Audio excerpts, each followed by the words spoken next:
Hi guys, I apologize for the delay. It's nice to see you again in this brand new devlog episode about the adventurous journey of creating my dream game. Mountains of ups and canyons of downs lay behind the recently taken path. Strong winds were blowing, but now I'm more than excited to share those moments of fear and success and new, broadened skills with you. And of course, I'm curious to hear what you think about the project. This episode is specifically dedicated to the redesign of the mecha main character, or visually speaking, how to turn this into this.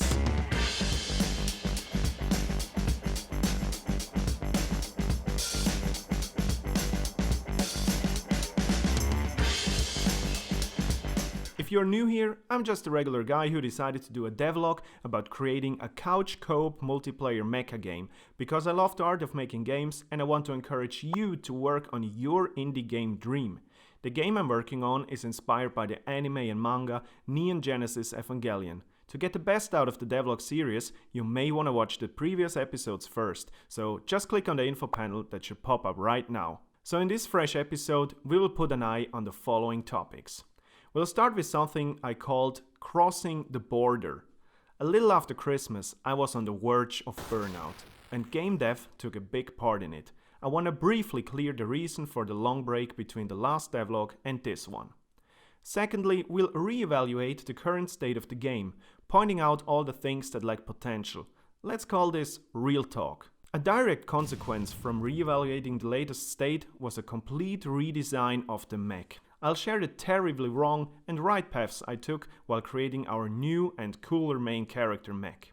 And last but not least, to support our awesome community, I decided to add a new secret category. So if you stay until the end of this video, you'll know what it is and how you can take part in it. With this set up, let's go. Here's devlog number 4, Character Design Chaos.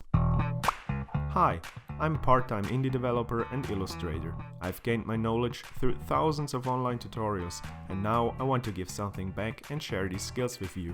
If you like these videos, subscribe to the channel to not miss new videos coming up, and if you want to support me, check out my website that contains my published games and a detailed dev blog and much more, or hit me up on Twitter. Let's go back to January 2021. It's cold, winter, and if you remember right from the last devlog, I dedicated a big part of my time on updating my already published mobile game Country Ball Potato Mayhem. I threw myself into creating a brand new online multiplayer battle royale mode, something I've never done before. To fit my self-set timeline, I worked day and night, and I mean day and night. Just after finishing my day job, I went straight to the project. I had to learn so much regarding coding and server logic that I found barely time to eat properly or relax. When I visited my family over the weekend, I let Unity process a build, went to the living room, stared at the clock to run back just in time and test the game again and repeated that over and over and over again. So one evening, it happened. I was exhausted from the day and let the project build once more. I made myself ready to fill even the shortest intervals of time I couldn't work on the development with some physical exercise. When suddenly, everything around me sounded very dull. I thought I just had stood up too fast and headed over to the kitchen to grab a glass of water. I stumbled back to my room and almost freaked out on the high-pitched noise the thermostat was making. I fell on a bed and experienced a panic attack. I was staring at the ceiling. Maybe 30 minutes or an hour, I can't tell you anymore. Just laying on my bed and stare at the white painted ceiling. I was this close of having a stress-related burnout. Thanks to the help of many people close to me, I quickly overcame the peak, but still had to rest. I took a while off from my day job and only spent time on the game when I really felt well. I'm telling you this story to remind you that there's not much in one's life that's more valuable than physical and mental health. As a solo indie, it's easy to get too invested because your future depends on the success of your game. But crossing these borders will cost you more time than a few peaceful hours in the woods. And now, I'm back, and I thank you for your patience. By the way, I released the other game in February, it's free, and if you want to check it out, it would help a lot, the links are in the description. But now let's go back to the core, the mecha game. One of my best friends is an author. When he finishes writing a story, he tends to leave the raw result aside for a while. We joke about that and call it procrastination, but in fact this distance between the creator and the piece of art, whether it's a text, a painting or a game, can change the emotional viewpoint we look at our work to a rather rational one. Everyone should keep in mind that others who did not work on that project don't have this emotional bond.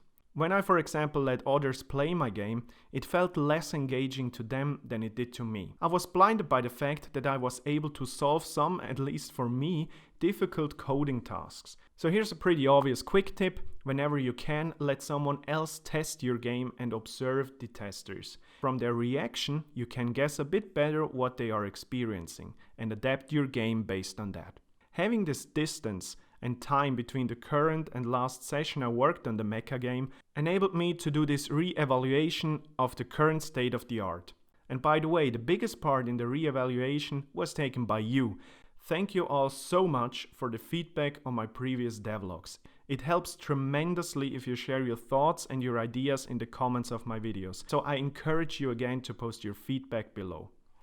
So looking at the game's world so far, I think the city looks dummy-like, which kills the immersion. This should become better when I implement a more grown city structure, which was suggested by many of the viewers, so thanks again for that.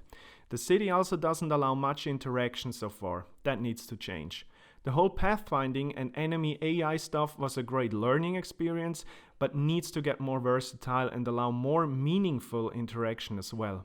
The game needs a playable mini-level where all the core features come to use, so we can evaluate the idea itself besides the really helpful paper prototype from episode 2. And to name just one more point, the mech design isn't where I envisioned it. Also in episode 2 of the devlog series, I analyzed a few existing mecha games that I think are relevant references for this project. All of the shown examples featured in some way customization. Some more, some less elaborated.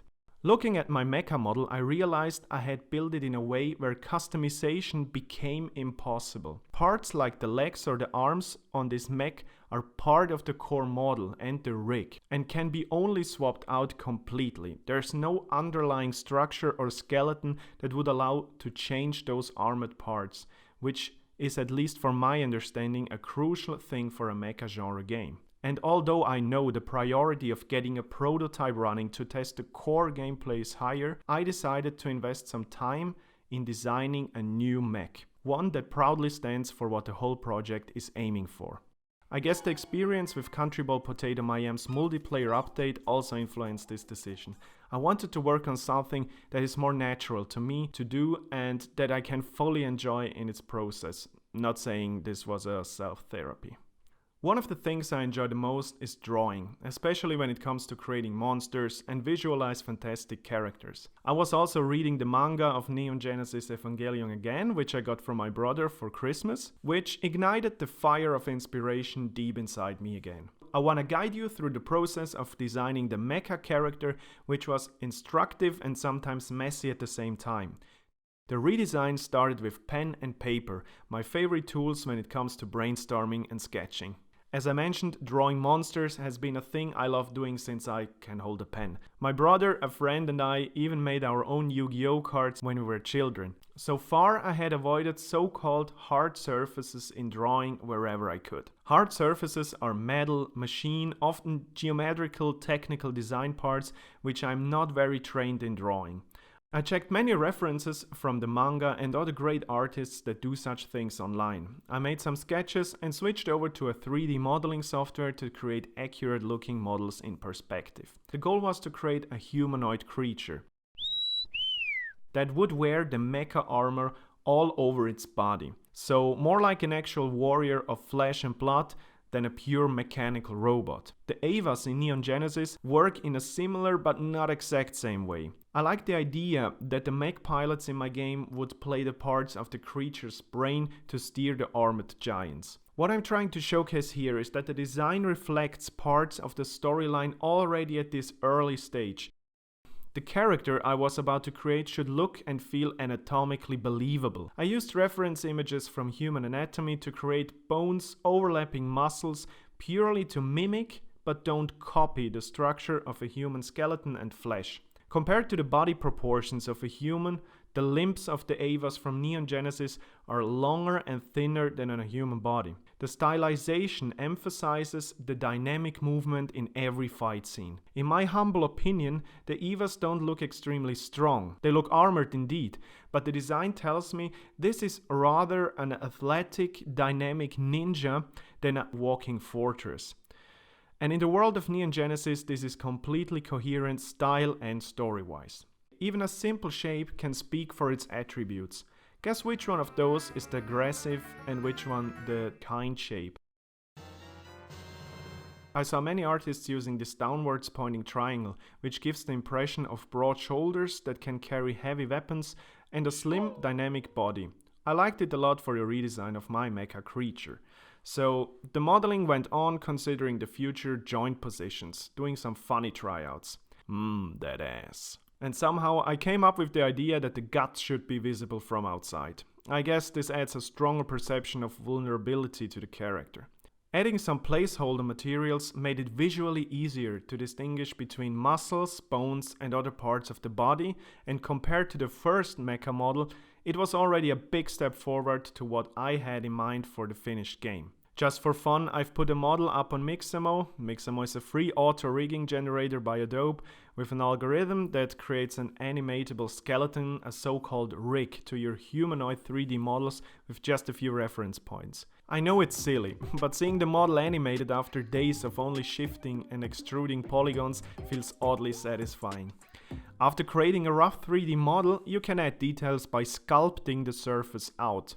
You can add extra polygons, add extra detail onto your object, and when done, you bake this high resolution structure out as a texture, also called normal map, which you can apply on a low resolution model. The advantage is clear. Low resolution models look smoother and more detailed, means good performance while keeping a good visual appearance.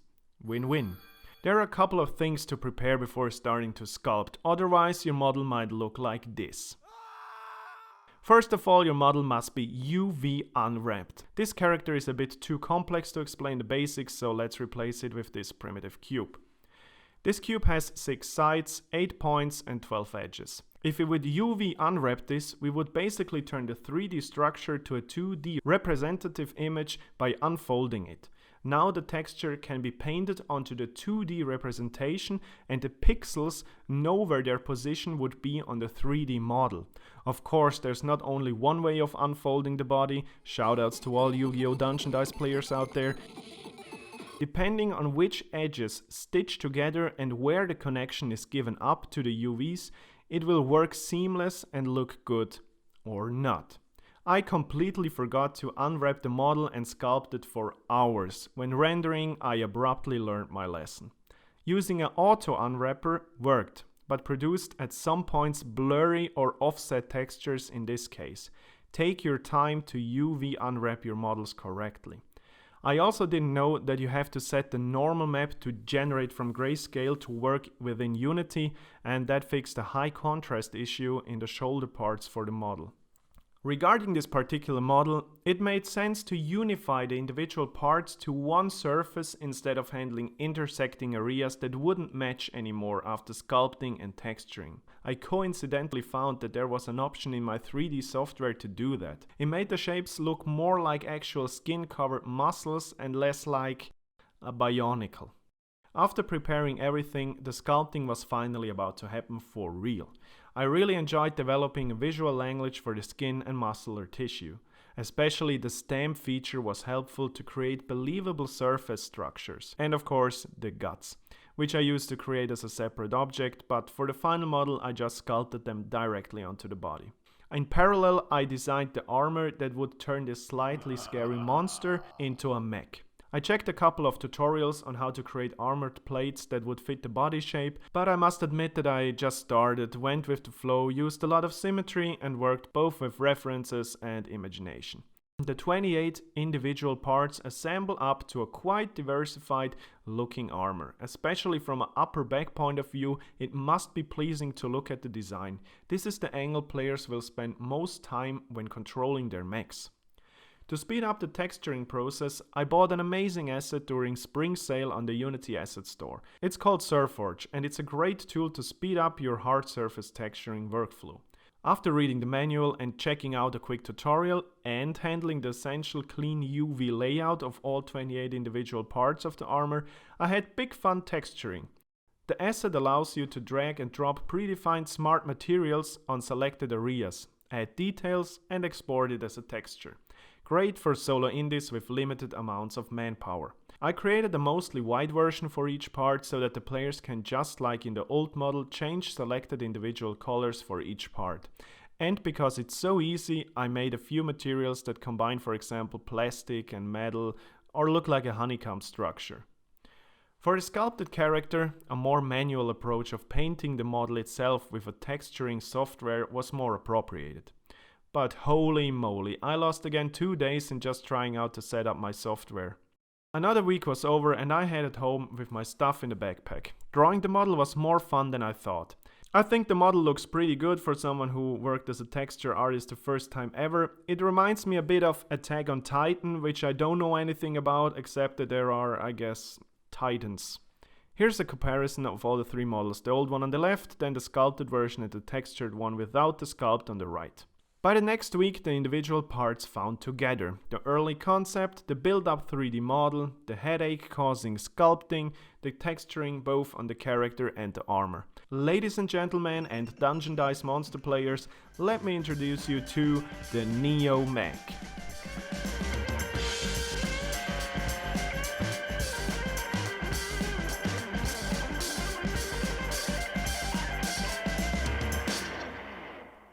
I decided to make a little PC and Mac demo for you to download from my website so you can inspect the model a little more in depth if you are interested in giving some feedback. I had to put these files on Google Drive due to file size issues. It may show you warnings about unidentified developers which you can just ignore. On a Mac you might press Open Anyway button in security settings, and in the Windows build there's for some reason a macOS folder. Just go on the other one and run the demo. You can orbit around, select and pause all animations to enjoy a closer look at the mech model. You can also change the shader from the standard one to this cool anime toon shader. I'm curious to know which one you like better. Let me know all your thoughts in the comments, please. There's also an FPS counter for a little bit of performance testing. I already noticed a few issues where the feet go through the armor of the model or the model sinks through the ground, but for a first test this can be easily fixed. Nevertheless, I hope you have fun with the demo.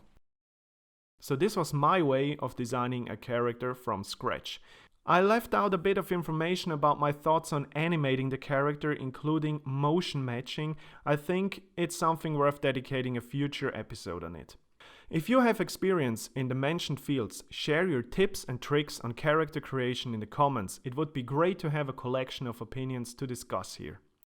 On the finish line of this episode, I'd like to introduce you to the new idea I had to make our community profit even more from these videos I make. If you are a game developer that just released a game or you just started working on a project, I encourage you to be part of my video in form of community spotlight. From now on, I will promote your projects for free for about a minute at the end of each of my game dev related videos. All you need to do to get featured is to subscribe to the YouTube channel, join the brand new Discord via the link in the description, and put a link to your project in #CommunityShowcase on Discord.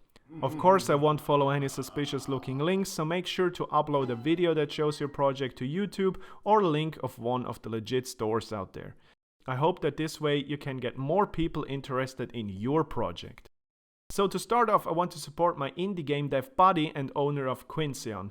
Maybe you remember him from the second devlog where we did the paper prototype. In the first official community spotlight. Here it is, Rock's Red Panda Adventure. Rock's Red Panda Adventure is a lovely pixel art side-scroller game for mobile that tells the story of Rox, who has to save his kidnapped friend Tori, the owl from a mysterious light. You play through each lovely handcrafted level, trying to dodge the crazy creatures and make it to the finish line. It's a little rage game gem, which is even more satisfying when you finally beat it. My favorite part in the game is the level where you slide down a mountain with your snowboard. If you like reaction-based games and you feel nostalgic about early 90s pixel era, this is a game for you. It's free to play, find all information about the game right down in the description. So this was devlog number 4, dear friends. I hope you found it entertaining, interesting, and as always, please write questions and suggestions in the comments. Make sure to sub to stay updated on the next devlog, where I'll be mostly talking about bringing our Neo mech to life with animations, and also join our Discord. Until then, have a great rest of your day. Cheers everyone.